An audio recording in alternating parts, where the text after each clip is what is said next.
Hi, Listalia. My voice is slowly coming back now, and I still recovering, but I feel it much better. So hopefully, I will sound completely like normal again soon. And today, I want to talk about something I have been thinking about recently. I have this book here, and right now I can just put it down like easily.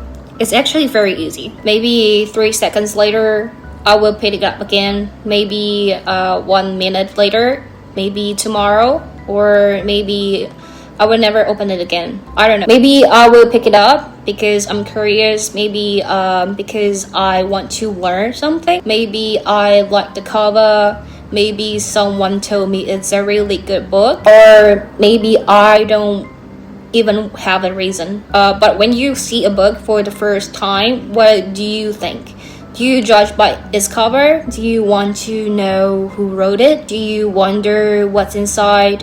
Do you want to know how it ends? And most importantly, do you actually want to read it? And I have been thinking about this because sometimes I feel like life is also a little bit like a book. If your life was a book, who would be writing it? Would it be you? Are you actually writing your own story? Are you deciding where you want to go, what you want to study, who you want to become, and what kind of life you want to have? Or do you sometimes feel like part of the story has already been written for you, maybe by your parents, by school, maybe by society, maybe by the people around you, or maybe even by the younger version of yourself? And maybe at some point, someone told you what a good life should look like. You should study this, you should get good grades, you should go to a good university, or you should find a good job, you should meet the right person, you should become successful. And slowly, without really noticing it, those ideas become part of your story. But then I started wondering, what if you don't want to follow that story anymore? Can you rewrite it? Can you change the next chapter? Or maybe you don't even care about having the script. Maybe you just want to follow your heart and see what happens.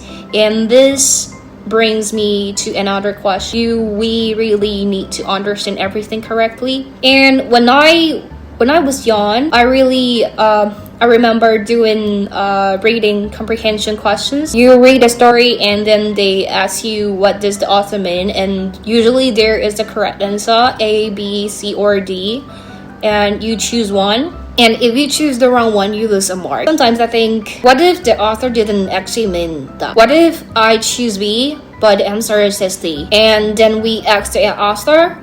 The author says, actually, I think B makes sense too. Or the author says, I don't know, I wasn't even thinking about that, like when I wrote it. I think that's quite funny because sometimes we spend so much time trying to understand what someone meant. We analyze every sentence, every action, every decision. Maybe I missed something, or maybe I understood it in the wrong way, and maybe if I go back and read it again, I will finally understand it. But what if there isn't one correct interpretation?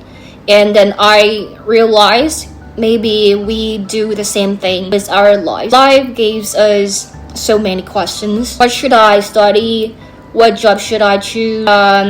Where should I live? Should I stay? Should I say something? Should I say nothing? Who should I love? What kind of person should I become? And sometimes we treat all of these questions like an exam. We think there must be a correct answer, like A, B, C, or D, and we are scared of choosing the wrong one. I think it makes sense because that's how exams work. If you choose the wrong answer, you lose marks. If you lose too many marks, maybe you don't get the grade you want. Maybe you don't get into the university you want. So we learned that being wrong has consequences. And maybe after doing this for so many years, we started treating life in the same way. We become scared of choosing the wrong subject and the wrong career and the wrong city, the wrong person, the wrong life. But What if some of the biggest questions in life were never multi-choice questions? What if there is no answer key? What if no one knows the correct answer? And maybe not even the person who gave you the question. Imagine someone like gives you an exam paper. You spend like hours trying to solve one question.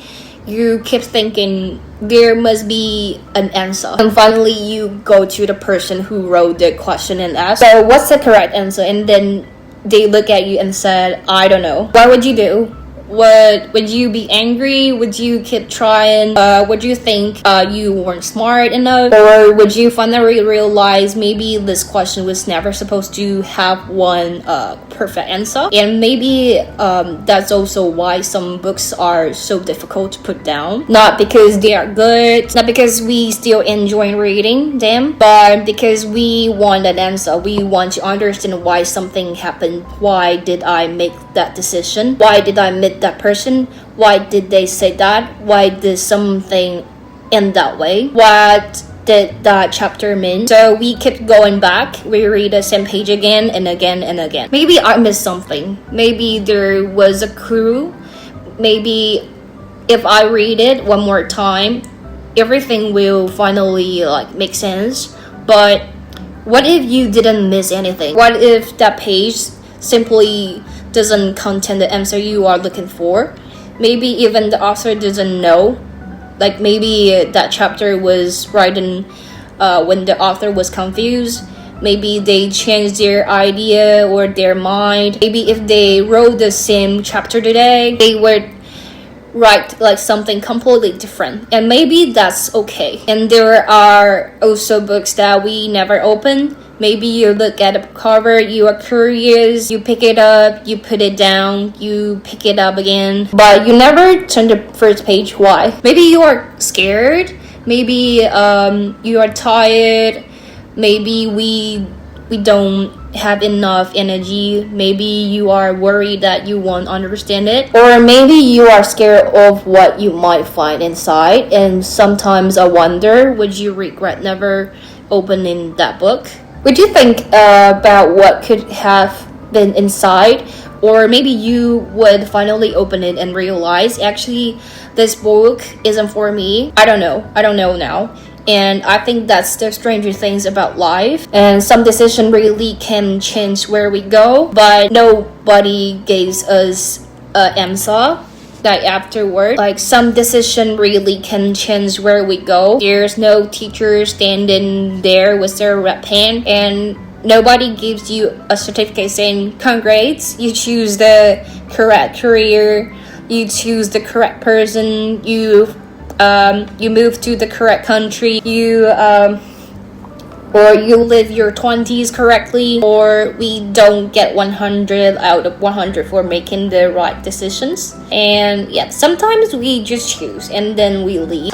Maybe 5 years later you realize it was a good decision. Maybe 5 years later you think it was a terrible decision. Or maybe 5 years later you still don't know. And I think I'm slowly becoming like more okay with that. Maybe not understanding everything doesn't mean that you fail to understand. Maybe not having an answer is also an answer. Or maybe you just haven't reached that chapter yet. Maybe the story isn't finished. Because if your life is a book, there are still pages you haven't read. And more importantly, there are still pages you haven't written. Maybe one day you are looking back at the chapter that makes absolutely no sense to you right now, and suddenly understand it differently. Or maybe you won't. Maybe some chapters will always remain a little confusing, and maybe that's okay too. I don't think we need to understand every page before we are allowed to continue. Sometimes you can just turn a page. So if your life was a book, who is writing it? Are you following a story someone else wrote for you? Are you trying to find the correct answer? Are you still going back to the same page because you think you missed something? Is there a book you have been too scared to open? Or maybe is there a chapter you finally ready, like to stop rereading? Yeah, I don't really have an answer to these questions. I'm still thinking about them myself, and maybe that's kind of the point. Maybe we don't always need the answer. Maybe we just need enough curiosity to see what's on the next page. Anyway, that's all I want to talk about today. Thank you for listening, and yeah, I will see you next time.